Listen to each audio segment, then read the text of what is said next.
Яруу наригч цогоогийн Отгонбаатар би хөдөө нутагт амьдрахаар явлаа. Би хөдөө нутагт амьдрахаар явлаа. Үүрийн цолмонтой мордож адуу хурааж эсгэрхээр үнгэн харгуйг сэрэж жалан харыг аялахаар ургах нартай өрсөж унаг зиллэж уяхаар уурга барим мордож талын тоосыг сэрэхээр би хөдөө нутагт амьдрахаар явлаа.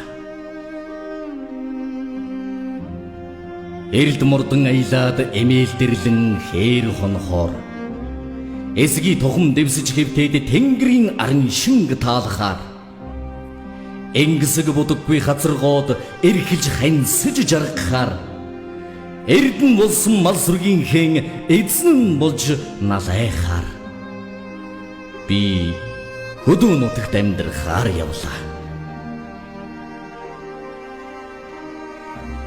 Намар оройтсон сайлын үнийг гэргий түүндэн дөхүүлэхээр намжид нэрсэн тогооноос дээж хүртэж халамцахаар өрөм тогтсон сүүнээс амны цангаагаан тайлахаар өнгийн цэцэгс яран бэлчээрийн сүрэг дагахаар би хөдөө нутагт амьдрахаар явлаа.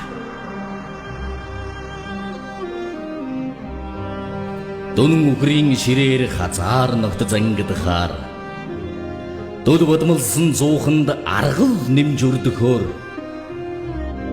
дөмг хүлэг эмээлж дөрүүчийн давхихаар дөрвөн цагийн эргэлтийг эсгий гэрт элэхээр би хөдөө нутагт амьдрахаар явлаа. Хөхөвгдийн галыг манаж тэн суухаар хөвж хангай тайгаар нь тэнэж дурааран нүүхээр орчлонд зартай малч түмний үрэн гэдгийг мэдрэхээр оройгүй тэнгэрийн дор эрхчлөө гэдэлхээр би хөдөө нутагт амьдрахаар явлаа.